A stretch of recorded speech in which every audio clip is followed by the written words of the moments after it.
Hey guys, Peter here to do an album review. Today I'm here to tell you all about the latest from Oceans of Slumber, out September 4th on Century Media Records.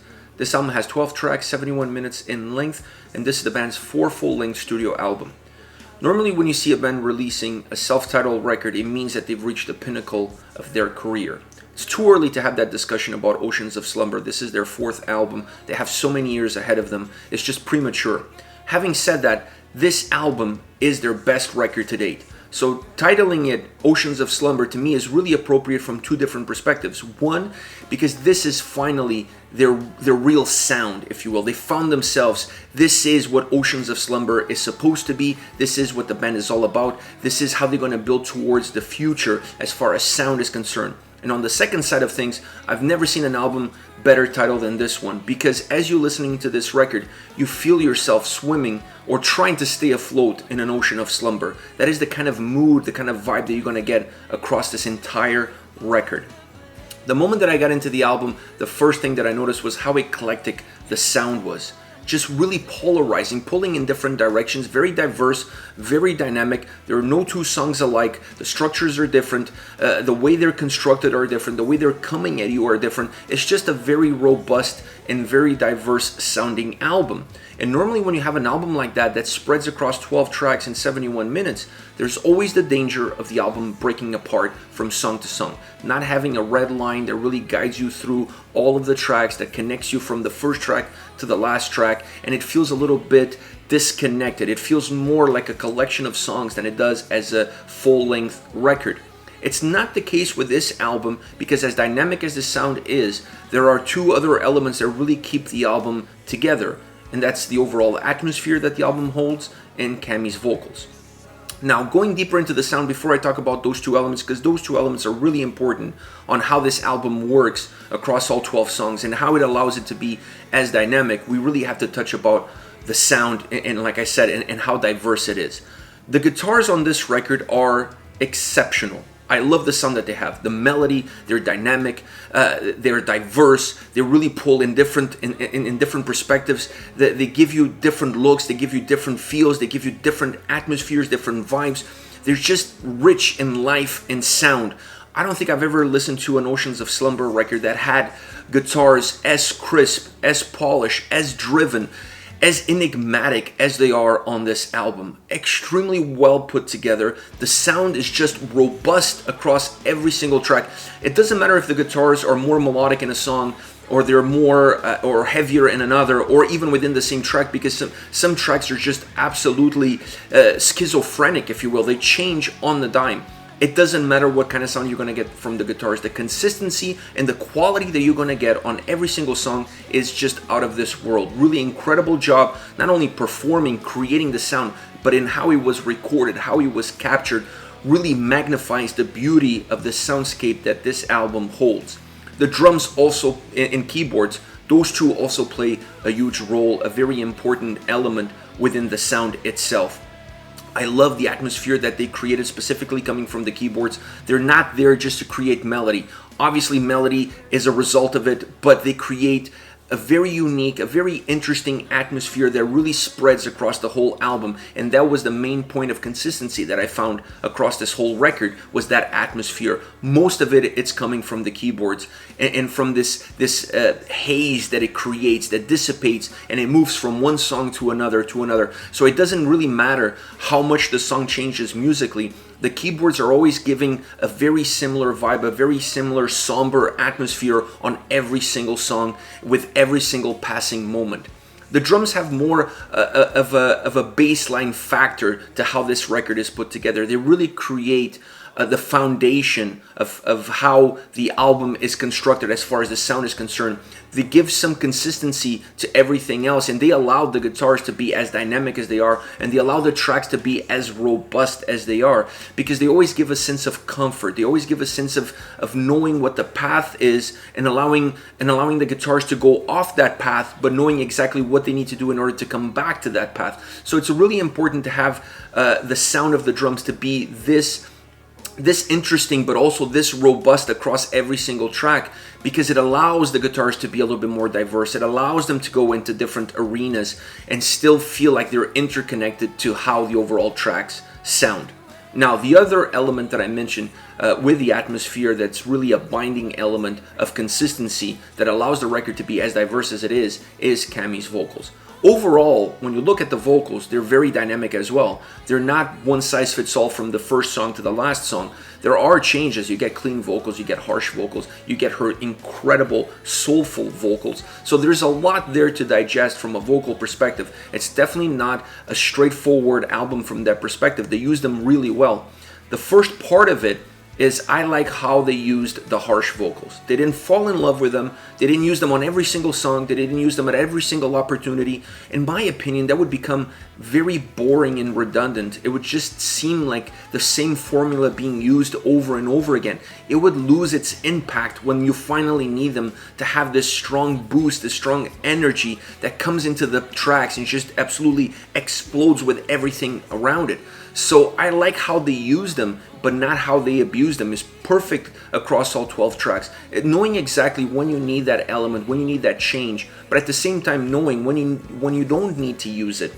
So it doesn't take away from something else, from something that is happening within the song, either be the overall atmosphere of the song or Cammie's vocals, because it's important to let her be the, how can I say this, the conductor of how this album moves as far as vocals are concerned. You need some assistance, you need some dynamic elements that change the eyesight of the listener, that change the internal structure of the songs, but you still need her to be the glue, or at least one of the glues that holds this album together. And she does that, because she's so consistent with her vocals from the first to the last song. She doesn't deviate too much. She has an incredible voice, an incredible tone, an incredible delivery. And I felt on this album, perhaps was her most soulful performance on record to date. She just brought something else to the table. Perhaps the emotion that the lyrics brought out of her, the emotion that the atmosphere that this record has, and how that atmosphere impacts her in her performance. I'm not sure exactly what was the trigger, but I felt that her vocals on this album was the most soulful that I've ever heard from her up until this point in her career with this band. It was outstanding. Once again, as outstanding the guitars were and how dynamic and eclectic the sound was, her vocal performance is just out of this world. Definitely one of the consistent factors across the album. So when you put that with the overall atmosphere that this record holds, it doesn't matter how dynamic the individual tracks are. It doesn't matter how much they change, how much abrupt changes they include within structure of songs. All of that kind of becomes part of the bigger picture, becomes part of the overall package that you get with this album. So really interesting approach, creating an album that's very volatile, that's just about to explode, but then you have these two elements that encapsulate it and hold that volatility in control, in check across all 12 songs. Overall, these guys, and I've said this before, these guys are becoming the Opeth of North America with more soul. They really bring to the forefront where they're from, where they live, their surroundings, everything that makes them tick as far as people and musicians, and they add that touch to their music on the musical side and on the vocal side. But they're definitely becoming one of the bigger bands, in my opinion, within progressive metal. And this album, if it's not going to open the doors, it's going to crank them wide open. It's going to remove the doors from the frame, because this album just really showcases what they can do. This is the best record that they've released to date, and I really feel that sky is the limit as far as the band is concerned. If they keep going forward and pushing the envelope and really pushing the boundaries of themselves as musicians and as of the band as a collective. Now, as far as songs are concerned, I want to start off with Pray for Fire.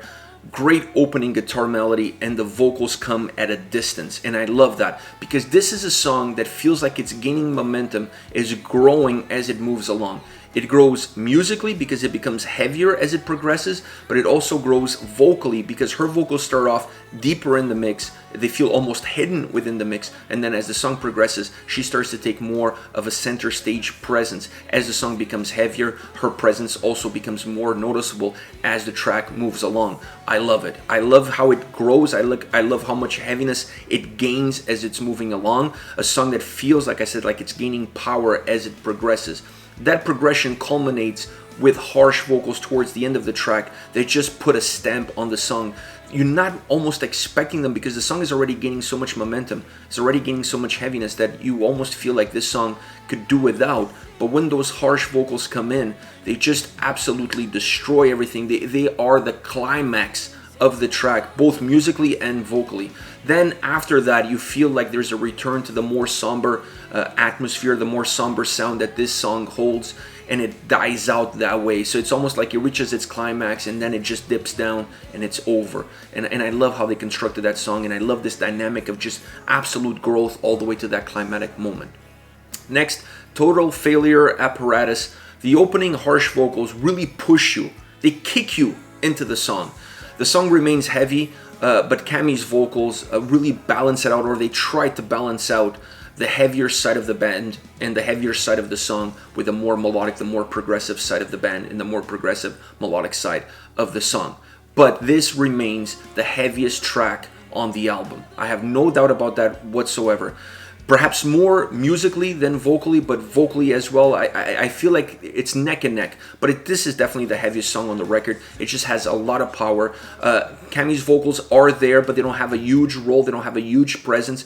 They try to balance it out, like I said before, create a little bit more melody, try to balance out the track, but the heaviness of this track is just overpowering, and by the end of it, all you take away from this song is how heavy, how powerful it is. It's like a sledgehammer to the ears.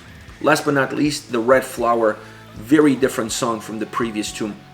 The previous two with Pray for Fire, that one is almost like a synopsis of this record. The changes that had happened, the growth, the clean and harsh vocals, the more melodic, the more progressive side. Then with Total Failure, Apparatus, you get a little bit more of the heavier side of the band. And then with this one, you get more of the soulful side of the band. This song really has a little bit of an undertone of not only jazz but a little bit of blues. It's present there. It's present in the mood, it's present in the atmosphere, and it's definitely present in the way the song is put together and how it sounds musically. It has a very slow burning atmosphere built into the track. It just moves very slowly. It's a song that needs to be felt, not necessarily to just be heard. And Cammy's vocals, once again, they are the beacon of light in the darkness of despair that this track puts forward with every single note, with every single moment, with every single lyric. This is it. Oceans of Slumber. Oceans of Slumber out September 4th on Century Media Records. Let me know your thoughts on the band, on the singles. Use the comment section below. I'll be reading those and getting back to you. Take care, guys.